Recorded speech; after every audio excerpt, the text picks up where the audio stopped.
let's read the following 2 paragraphs. Starting with the 4th one. Okay, in her room, this is the part where you should be doing some close reading. Okay, so let me read it. There stood, facing the open window, a comfortable, roomy armchair. Into this she sank, pressed down by a physical exhaustion that haunted her body and seemed to reach into her soul. Okay, exhaustion, very tired. Okay, but what is interesting here is that she's exhausted, not just physically, but spiritually. So the exhaustion goes right into her soul. She could see in the open square before her house the tops of the trees that would all quiver with the new spring life. The delicious breath of rain was in the air.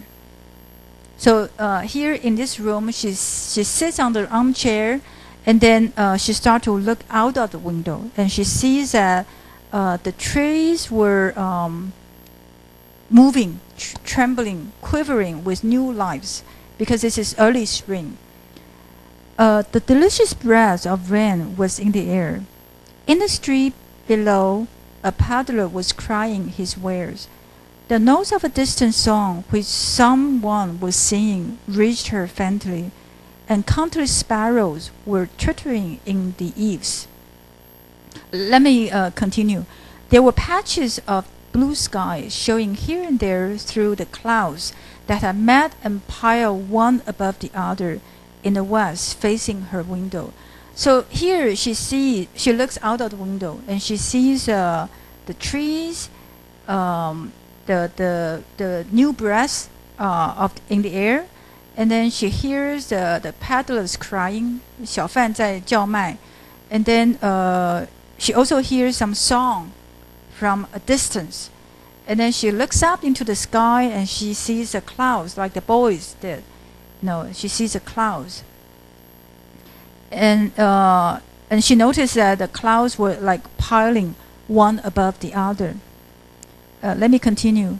She sat with her head thrown back upon the cushion of the chair, quite motionless, except when a sob came up into her throat and shook her, as a child who has cried itself to sleep continues to sob in its dreams. Okay, so here it's a process of her trying to calm herself down. She goes into the room, she sits on the armchair, and she looks out of the window. Okay, and there are other things out in the window which attract her. And then she still cries because she's still sad for her husband.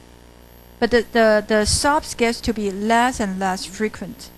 And then the description here is, as a child who has cried itself to sleep continues to sob in its dreams. So the sobbing becomes kind of spontaneous and a little bit mechanical, maybe beyond her control. Okay, so this is how she is like. Okay, so let me continue.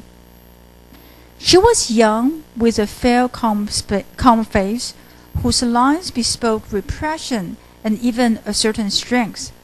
But now there was a dull stare in her eyes, whose gaze was fixed away off yonder on one of those patches in blue sky. It was not a glance of reflection, but rather indicated a suspension of intelligent thought. There was something coming to her, and she was waiting for it, fearfully. What was it? She did not know. It was too subtle and elusive to name, but she felt it, creeping out of the sky, reaching toward her through the sounds, the scents, the color that filled the air. That's it. We'll finish to this part only. What you are going to find out, by yourself is what a something is. What a something is, and this part of the description may seem strange for you, because if a woman feels very sad about the death of her husband. She could try to start to remember the husband. There could be images of the husband passing through her mind. She might go to flip through the photographs, the things the husband left with her. Okay, or she might start to reminisce over the past episodes she had with the husband. But she doesn't do that. Okay, spontaneously she cries. And she cries, and then she stops, off and on. Okay, but she has her attention onto the outside of the house. The things that come up to her from nature and from the living world. And this is springtime. Okay, so she noticed all of that. And then there's this description of her face, which is also suggestive. This is like you trying to read the expressions of your friends or your acquaintances in order to understand the person. The same thing. We need to read more languages than the verbal language. 就是我们在了解人的时候，事实上有的时候，光是嘴巴讲的话不够，你要看他的表情，要看他的衣着，要看他坐的姿势，他跟你讲话的时候，他的手势，他坐的姿势。All of those are languages, through which we can try to understand the person more. And here, there's a description of her face. She's young, she's fair, and she's calm. But there are lines on her face that bespoke repression, but also strength. This, for me, is another example of the contradiction in her. Okay. On the one hand, she repressed a lot of things, but on the other hand, there seems to be a kind of resilience, 一个坚韧度，一个 strength in her. Okay, when we think of repression, we tend to think of it in terms of like social pressure, social customs. In this society, you are not supposed to reveal your body. In this society, you are not supposed to talk about your sexual desire. In this society, if you are a widow, then you shouldn't have sex, period. Okay, so this is kind of repression we tend to talk about. So repression sometimes suggests that we give in to some external pressure. But then on the other hand, she has a kind of strength in her. So that's something to pay attention to. And the other thing, which is also very interesting, is that she seemed to be not thinking, because at the end of the second to last paragraph, 倒数第二段, there is a suspension of intelligent thought. Okay, so this woman seems to be a little bit like Leonard, in the sense that she follows her emotions, she follows her intuition into some feelings that she didn't predict before she experienced it. Okay, so here, she doesn't like think about, what about the house? What about how am I going to take care of my husband's body? I need to work on the funeral, and I need to send messages around. And then when other people come, what should I dress? Should I be all in black, etc., etc. So maybe a more realistic person will start to worry about the details. Okay, but here she follows her emotion. Okay, and but why? Definitely something is functioning in her.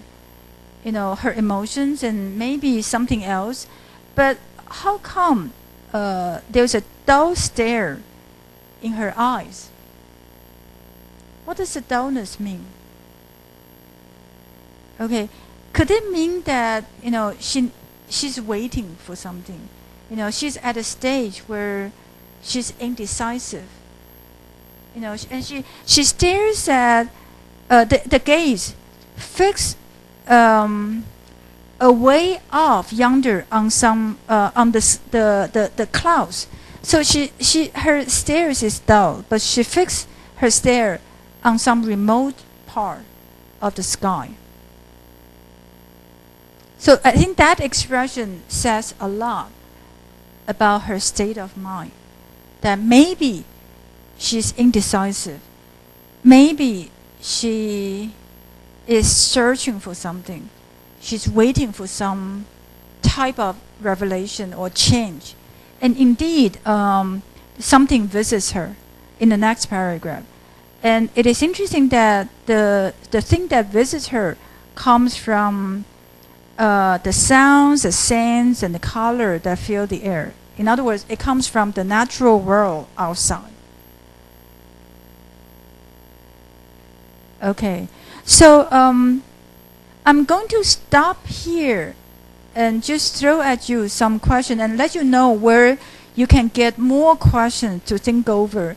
Basically, as I said, the story is divided up into 3 parts. If you want to divide it up into introduction, middle part, and ending, the introduction is the revelation of the news, and maybe her first response, and the middle part does a close description of her responses, in her room when she's by herself in her room. And in the middle part, you got through half of it. You got through the first half when she's sad. She is waiting. She's looking at the clouds, and then something visits her, and then she'll experience some change.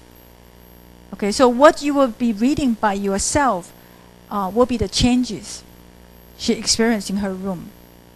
And then you need to understand why she has such changes. And then you'll read about her going out of the room, and then another great blow, and something happened to her, and why. Okay, so basically the story is very short, and that's why it's called the story of an hour. You can finish it in 1 hour, and then you know that it's something that happens very dramatically, 很有戏剧性的, in just 1 hour. Okay, but it suggests a lot. It suggests a lot about women's position.